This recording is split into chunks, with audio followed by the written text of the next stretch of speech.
అందుకని ఏం చేస్తారు, కథతో కలుపుతారు. మీకు నేను ఒక ఉదాహరణ చెప్తాను. నాకు ఉదాహరణ అనేటప్పటికీ జ్ఞాపకానికి వచ్చేవారు ఎవరంటే మహానుభావుడు రమణ మహర్షి. వారిని వీరిని ఎందుకు తీసుకోవాలి, వారికన్నా గొప్ప గురుస్వరూపం ఏముంటుందండి ఇంకా. అందుకని నేను రమణ మహర్షిని ఉదాహరణగా తీసుకుంటాను. ఒకసారి భగవాన్ రమణులు కూర్చుని ఉన్నారు హాల్లో. వారికి వారి శరీరమునకు, వారికి అన్న మాట వాడడం సాహసం, వారి శరీరమునకు ఒక రుగ్మత వచ్చింది వృద్ధాప్యంలో. ఏమిటా రుగ్మత అంటే, వారు కాళ్ళు కానీ కొంతసేపు మడత వేసి కూర్చుంటే ఆ తర్వాత వారు కొన్ని గంటల పాటు వారి శరీరం బాధ పెట్టేది. ఎందుకనంటే దాన్ని చాపలేరు వారు, అవి చాలా నొప్పులు చేసేస్తాయి. ఆ కాళ్ళన్నీ పట్టాలి. అందుకని అలా పడితే తప్ప మళ్ళీ ఆ కాళ్ళు నొప్పులు తీరవు. అందుకని వారు కాళ్ళు చాపు కూర్చునేవారు. మీరు ఇప్పటికీ చూడండి, మెడిటేషన్ అంటే ధ్యానము చేసేటటువంటి వాడు ఒక ఆసనం వేసుకుని కూర్చుంటాడు.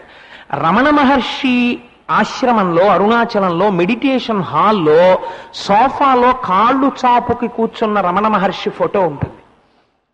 మెడిటేషన్ చేశామంటారు. అసలు అలా ఆయన ఎలా కూర్చుంటే అది మెడిటేషన్ హాల్ అయిందని అడగగలిగిన వాడు ఎవడున్నాడో వాడికి మెడిటేషన్ స్టార్ట్ అయినట్టు. ఎందువల్ల మరి కాళ్ళు జాపు కూర్చోవడం ఏమిటండి అంటే, ఆయన ఒకసారి అలా కాళ్ళు జాపు కూర్చుని ఉంటే ఎక్కడి నుంచో ఒక ఫారినర్ ఒక ఆవిడ వచ్చింది, ఒక విదేశస్తురాలు. ఆవిడ ఏదో కొంచెం బిగుతుగా ఉండే దుస్తులు వేసుకుని వచ్చింది.